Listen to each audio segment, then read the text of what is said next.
Assalamualaikum warahmatullahi wabarakatuh.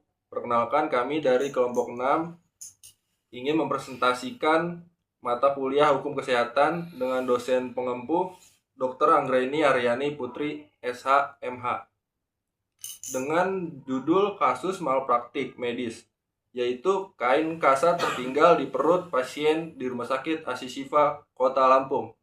Izinkan saya memperkenalkan diri saya, Ridho Matrinjani, dan bersama rekan-rekan saya Mikael Slobon. Saya Herdiansah. Saya Panjaditya. Di sini saya akan membahas tentang latar belakang. Kegiatan medis pada dasarnya bertujuan menyelamatkan nyawa dan meningkatkan derajat kesehatan manusia. Namun, dalam praktiknya tidak jarang terjadi kelalaian yang menimbulkan kerugian bagi pasien. Salah satu kasus yang cukup menyita perhatian publik adalah kasus kasar tertinggal di dalam perut pasien setelah operasi sesar di Rumah Sakit Asi Syifa, Lampung pada 27 Maret 2009. Korban seorang ibu rumah tangga mengalami nyeri hebat di perut dan demam berkepanjangan selama 85 hari. Setelah dilakukan pemeriksaan lanjutan, dokter menemukan sehelai kain kasar tertinggal di dalam rongga perutnya. Peristiwa ini menimbulkan dugaan malpraktek medis dan akhirnya dibawa ke ranah hukum. Kasus tersebut kemudian diperiksa hingga tingkat Mahkamah Agung Republik Indonesia dengan nomor perkara 455. Keputusan pidana biasa 2010 yang menjatuhkan pidana selama 6 bulan terhadap dokter pelaksana operasi Dr. Taufik Wahyudi Mahadi SPOG. Saya ingin meneruskan tentang pengertian malpraktik. Secara umum, malpraktik berasal dari dua kata, mal, bisa disebut buruk atau salah, praktis, yaitu praktik. Jadi, malpraktik berarti praktek yang salah atau keliru. Dalam konteks medis, malpraktik medis adalah kelalaian atau kesalahan dokter atau tenaga kesehatan dalam menjalankan tugas profesinya sehingga menimbulkan kerugian fisik, psikis, atau bahkan kematian pada pasien. Ke dalam pembahasan tujuan penegakan hukum malpraktik. Penegakan hukum dalam kasus malpraktik tidak dimaksudkan untuk menakuti dokter, melainkan untuk menjamin keselamatan dan hak pasien. Yang kedua, menegakkan profesionalitas dan tanggung jawab tenaga kesehatan. Yang ketiga, menumbuhkan kepercayaan masyarakat terhadap dunia medis. Dan yang terakhir yaitu meningkatkan mutu layanan kesehatan nasional. Dan selanjutnya yaitu terkait jenis-jenis malpraktik.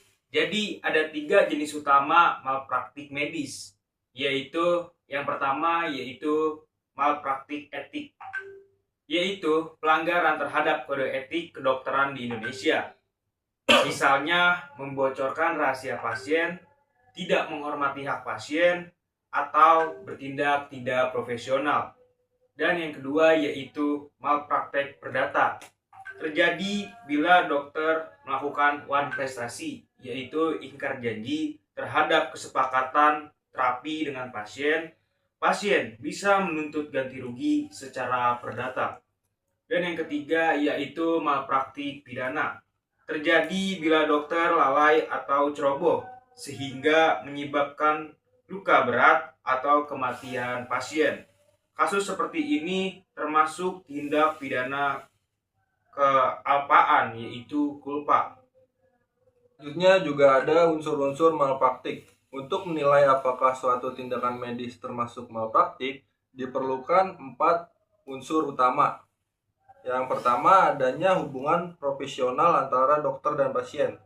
Terjadi saat pasien memberikan persetujuan untuk dirawat atau informed consent, dan dokter menerima tanggung jawab untuk memberikan pelayanan medis. Selanjutnya, dokter melakukan pelanggaran terhadap standar profesi. Pelanggaran dapat berupa tindakan yang tidak sesuai prosedur medis atau SOP, penggunaan alat atau obat yang tidak tepat, atau kelalaian dalam pengawasan pasien, adanya kerugian pada pasien. Misalnya luka berat, infeksi serius, cacat permanen, atau bahkan kematian. Selanjutnya adanya hubungan sebab akibat atau kausalitas. Kerugian pasien harus merupakan akibat langsung dari tindakan dokter yang salah atau lalai tersebut. Jika keempat unsur di atas terbukti, maka perbuatan tersebut dapat dikategorikan sebagai malpraktek medis.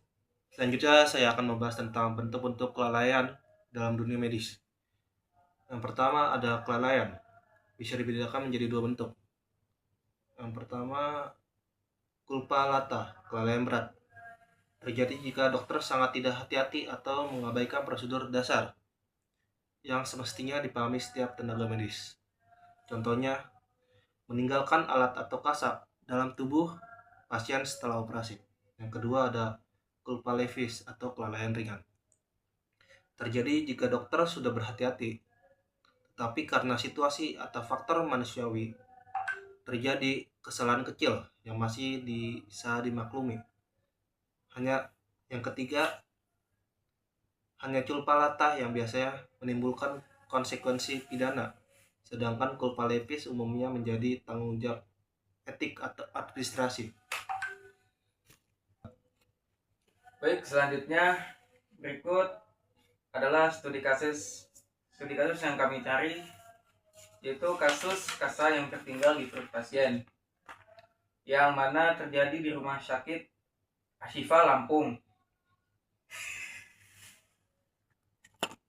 Baik, selanjutnya masuk ke dalam pembahasan studi kasus, yaitu kasus kasa yang tertinggal di perut pasien Rumah Sakit Ashifa Lampung, yang mana bermula pada operasi sesar yang dilakukan oleh Dr. Taufik Wahyudi Mahadi, SPOG.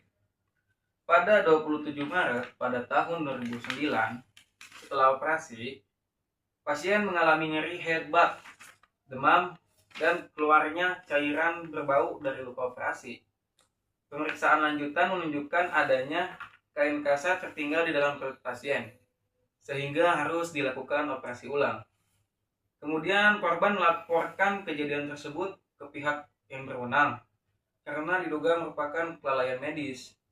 Pengadilan Negeri Metro menyatakan dokter bersalah karena kealpaannya menyebabkan orang lain luka berat dan menjatuhkan hukuman 6 bulan penjara. Putusan ini dikuatkan lagi oleh Pengadilan Tinggi Tanjung Karang dan Mahkamah Agung melalui putusan yang bernomor 455 K/PID/2010. Dalam pertimbangannya, Mahkamah Agung menilai bahwasannya dokter lalai memeriksa kembali alat dan bahan operasi, sehingga terbukti melanggar Pasal 360 ayat 1 Jo dan Pasal 361 KUHP. Upaya peninjauan kembali atau PK melalui putusan nomor 113 PK/PID/2012 juga ditolak, sehingga putusan menjadi berkekuatan hukum tetap.